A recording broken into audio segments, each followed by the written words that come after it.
आज हम भारतीय इतिहास के एक ऐसे मोड़ पर नजर डाल रहे हैं जिसने देश की दिशा ही बदल दी।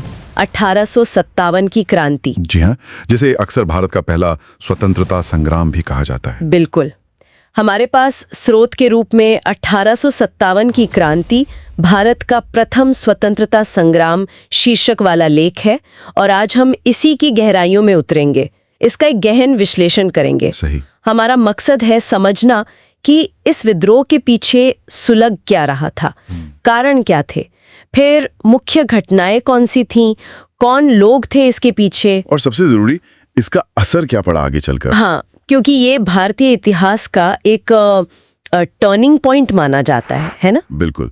इसे प्रथम स्वतंत्रता संग्राम कहने के पीछे वजन है। देखिए, भले ही ये अपने फौरी लक्ष्यों में कामयाब नहीं हुआ, लेकिन इसने पहली बार इतने बड़े पैमाने पर ब्रिटिश शासन की जड़ें हिला दी और शायद आप कह सकते हैं यहीं से संगठित रूप से आजादी की लड़ाई का बीज पड़ा। तो चलिए परत दर परत खोलते हैं इसे। शुरुआत करते हैं राजनीतिक चिंगारियों से। स्रोत में लॉर्ड डलहौजी की हड़प नीति का जिक्र है, डॉक्ट्रिन ऑफ लैप्स। हाँ, डॉक्ट्रिन ऑफ लैप्स। ये एक बहुत विवादास्पद और असरदार नीति थी। थी क्या ये असल में, और इसका असर कितना गहरा था? देखिए, नीति बहुत सीधी थी और उतनी ही घातक रियासतों के लिए। इसका मतलब था कि अगर किसी शासक का अपना सगा बेटा नहीं है, अच्छा, तो वो गोद लिए हुए बेटे को अपना वारिस नहीं बना सकता। ओह, तो फिर रियासत का क्या होगा? रियासत वो सीधे अंग्रेजों के कब्जे में चली जाएगी। सतारा, झांसी, नागपुर, संबलपुर, कई रियासतें इसी नीति की भेंट चढ़ गईं। तो शासक वर्ग में तो जाहिर है बहुत गुस्सा होगा। भारी गुस्सा था। लेकिन बात सिर्फ राजाओं तक नहीं रुकी। 1856 में अवध को ले लीजिए, इतनी बड़ी पुरानी रियासत। हाँ। उसे कुश शासन का बहाना बनाकर हड़प लिया गया। अब इससे सिर्फ नवाब को ही नहीं, वहां की आम जनता, तालुकदार, सिपाही सब भड़क गए। न फिर पहले से वो सहायक संधि वाली व्यवस्था चली आ रही थी, जिसने राजाओं को बस नाम का शासक बना दिया था। ऊपर से मुगल बादशाह बहादुर शाह जफर, हाँ, जो एक प्रतीक थे। बिल्कुल, भले ही कमजोर थे पर प्रतीक थे। उनका अपमान करना, उनके वारिसों को कहना कि लाल किला खाली करना पड़ेगा, इसने शासक वर्ग से लेकर जमींदारों तक सबको अंग्रेजों के खिलाफ कर दिया। एक एहसास कि अब किसी का मान सम्मान सुरक्षित नहीं है। तो ये राजनीतिक उथल पुथल तो थी ही, पर क्या इसने आम आदमी के रोजमर्रा की जिंदगी, उसकी जेब पर भी असर डाला? क्योंकि बड़े विद्रोह अक्सर। बिल्कुल बिल्कुल। आर्थिक मोर्चे पर जो असर था वो शायद सबसे गहरा था। अंग्रेजों की नीतियों ने तो जैसे कमर ही तोड़ दी थी। कैसे, क्या हुआ था? देखिए, जमीन के नए टैक्स सिस्टम लाए गए, जैसे स्थायी बंदोबस्त, रैयतवाड़ी।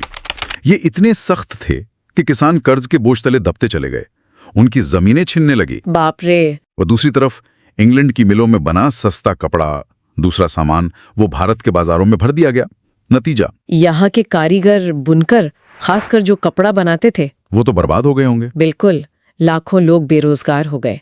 व्यापार पर भी अंग्रेजों का ही कब्जा था। भारतीय व्यापारियों के लिए मौके बहुत कम थे, और फिर नमक जैसी रोज की जरूरत की चीजों पर भारी टैक्स। आम आदमी का तो जीना मुश्किल हो गया था। गुस्सा अंदर ही अंदर, आप समझिए, जमा हो रहा था। तो राजनीति की मार, पैसे की मार, और फिर क्या लोगों को अपने धर्म और समाज पर भी खतरा महसूस हो रहा था? स्रोत में सामाजिक और धार्मिक कारणों का भी जिक्र है। हाँ, ये भी एक बहुत अहम पहलू था। अंग्रेजों ने कुछ सामाजिक सुधार किए, जैसे सती प्रथा को रोकना, विधवा पुनर्विवाह को कानूनी मान्यता देना, जो आज हमें सही लगते हैं। हाँ, आज हमें बिल्कुल सही लगते हैं, पर उस वक्त का जो रूढ़िवादी समाज था, उसके एक बड़े हिस्से को लगा कि ये उनके धर्म, उनके रीति रिवाजों पर सीधा हमला है। अच्छा। फिर ईसाई मिशनरियों की गतिविधियां भी बढ़ रही थीं। लोगों में यह डर फैल गया कि उनका धर्म बदलवाया जा रहा है। स्कूलों में पश्चिमी शिक्षा, अंग्रेजी पर जोर, इससे लोगों को लगा कि उनकी अपनी भाषा, अपनी संस्कृति, उसको खत्म किया जा रहा है। और इन सबसे ऊपर थी अंग्रेजों की वो क्या कहते हैं, नस्लीय भेदभाव वाली सोच। वो खुद को श्रेष्ठ समझते थे, भारतीयों को नीची नजर से देखते थे। ये अपमान रोजमर्रा की जिंदगी में महसूस होता था और इसने आत्मसम्मान को बहुत गहरी चोट पहुंचाई। तो माहौल बिल्कुल बारूद के ढेर जैसा तैयार था। राजनीतिक, आर्थिक, सामाजिक, धार्मिक, हर तरफ से असंतोष। बस एक चिंगारी चाहिए थी। बिल्कुल। और वो चिंगारी आई सेना के जरिए, वो एनफील्ड राइफल वाले कारतूस। हाँ, वही चिंगारी बनी। नई एनफील्ड राइफल आई थी और इसके कारतूसों को इस्तेमाल करने से पहले दांतों से काटना पड़ता था। अच्छा।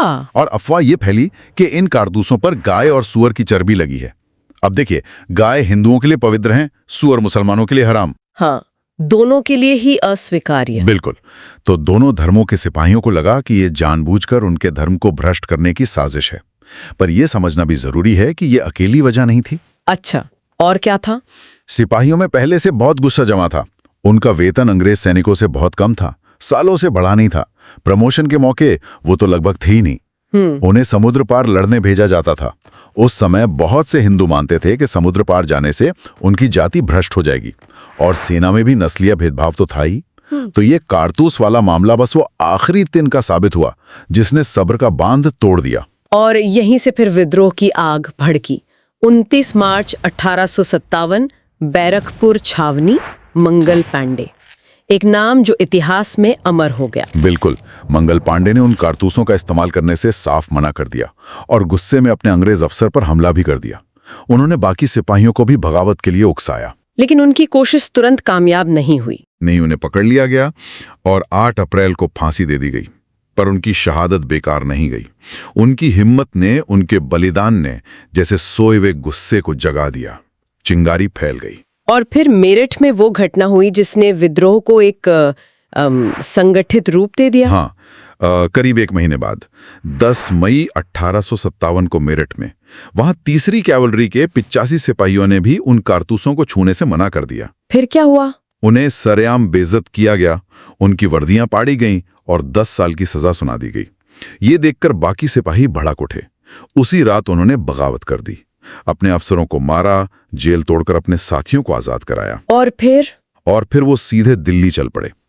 ये एक संगठित विद्रोह की शुरुआत थी। रातों रात मार्च करते हुए वो 11 मई को दिल्ली पहुंच गए। दिल्ली पहुंचकर उन्होंने क्या किया? क्या योजना थी?